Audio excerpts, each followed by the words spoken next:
Thiruvithamkoor Devaswom board മുൻ president A പത്മകുമാറിന് വീണ്ടും കുരുക്ക്. ദ്വാരപാലക ശില്പപ്പാളി മോഷണ കേസിലും പ്രതി ചേർത്തു. ശബരിമല സ്വർണ്ണക്കൊള്ളയിൽ മുൻ ദേവസ്വം ബോർഡ് പ്രസിഡന്റ് എ പത്മകുമാറിന് വീണ്ടും കുരുക്ക്. ദ്വാരപാലക ശില്പപ്പാളി മോഷണ കേസിലും എ പത്മകുമാറിന് പ്രതി ചേർത്തു. ഈ കേസിൽ പത്മകുമാറിന്റെ അറസ്റ്റ് രേഖപ്പെടുത്തി. ഇതോടെ അദ്ദേഹം റിമാൻഡിൽ തുടരും.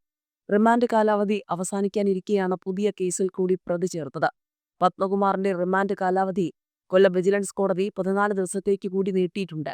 ദ്വാരപാലക ശില്പപ്പാളികൾ കടത്തിയ കേസിൽ ദേവസ്വം മുൻ പ്രസിഡന്റ് എ പത്മകുമാറിനെ പ്രതി ചേർത്തുകൊണ്ട് കൊല്ലം വിജിലൻസ് കോടതിയിലാണ് SIT റിപ്പോർട്ട് സമർപ്പിച്ചത്. തുടർന്ന് ഈ കേസിൽ ജയിലിൽ എത്തിയാണ് SIT അറസ്റ്റ് രേഖപ്പെടുത്തിയത്. ആദ്യം കട്ടിളപ്പാളി കടത്തിയ കേസിലാണ് പത്മകുമാറിനെ പ്രതി ചേർത്തിരുന്നത്. സ്വർണ്ണപ്പാളികളെ ചെമ്പുപാളികളെന്ന് മാറ്റിയെഴുതി വ്യാജരേഖകൾ ഉണ്ടാക്കി ഉണ്ണികൃഷ്ണൻ പോറ്റിക്കും സംഘത്തിനും സഹായം നൽകിയതിനാണ് നേരത്തെ പത്മകുമാർ പ്രതി ചേർക്കപ്പെട്ടത്. ഇപ്പോൾ 2019 ദ്വാരപാലക ശില്പങ്ങളുടെ പാളി കടത്തിക്കൊണ്ടുപോയി സ്വർണം തട്ടിയെടുത്തെന്ന കേസിലാണ് SIT പ്രതി ചേർത്തിരിക്കുന്നത്.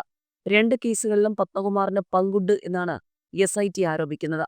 ഏതായാലും ശബരിമല സ്വർണ്ണക്കൊള്ളയിൽ SITക്കും സർക്കാരിനും തിരിച്ചടി. സ്വർണ്ണക്കൊള്ള കേസിൽ സമാന്തര അന്വേഷണത്തിന് ഹൈക്കോടതി EDക്ക് നൽകിയ അനുമതി സംസ്ഥാന സർക്കാരിനും SITക്കും ചോദ്യമാകുമോ? പോലീസ് ഉദ്യോഗസ്ഥർ ഉൾപ്പെട്ട SITക്ക് മേൽ ഇടത് സർക്കാർ സമ്മർദ്ദമുള്ളതായി ഹൈക്കോടതിക്ക് ബോധ്യമായതിനാലാണോ സമാന്തര അന്വേഷണത്തിന് ED അനുവദിച്ചതെന്നാണ് സൂചന എന്നുള്ള ചർച്ചകളുമുണ്ട്. സ്വർണ്ണക്കൊള്ളയിൽ കേന്ദ്ര ഏജൻസി അന്വേഷണം വേണമെന്ന് BJPയും വിശ്വഹിന്ദു പരിഷത്തും വിവിധ ഹൈന്ദവ സംഘടനകളും ആവശ്യപ്പെട്ടിരുന്നു.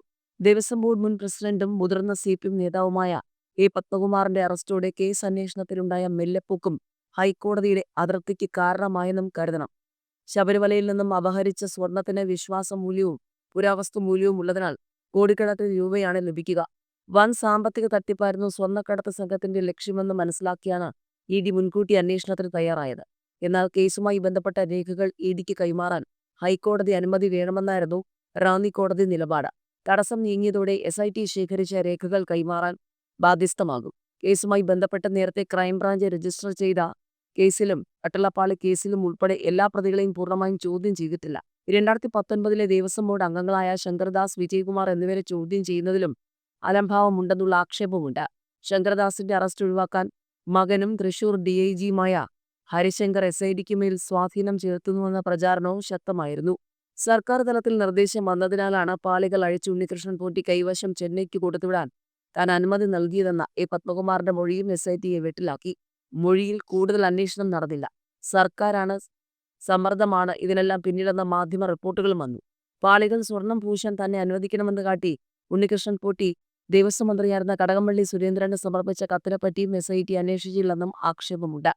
തെരഞ്ഞെടുപ്പിൽ ഇടതുപക്ഷത്തിന്റെ വിജയത്തെ പ്രതികൂലമായി ബാധിക്കുമെന്നതിനാലാണ് ഉന്നതങ്ങളിൽ നിന്നും SITക്ക് മേൽ സമ്മർദ്ദമുണ്ടായതെന്നുള്ള വിമർശനങ്ങൾ അതിശക്തമാണ്. ഏതായാലും പൊതുനിരീക്ഷണം കോടതിയും കണക്കിലെടുത്തിരിക്കാം എന്നുള്ള റിപ്പോർട്ടുകളാണ് വരുന്നത്. ED സമാന്തര അന്വേഷണം വേഗത്തിലാകുന്നത് SITയുടെ വിശ്വാസ്യതയെ പ്രതികൂലമായി ബാധിക്കുമോ എന്നുള്ളതാണ് അറിയേണ്ടത്.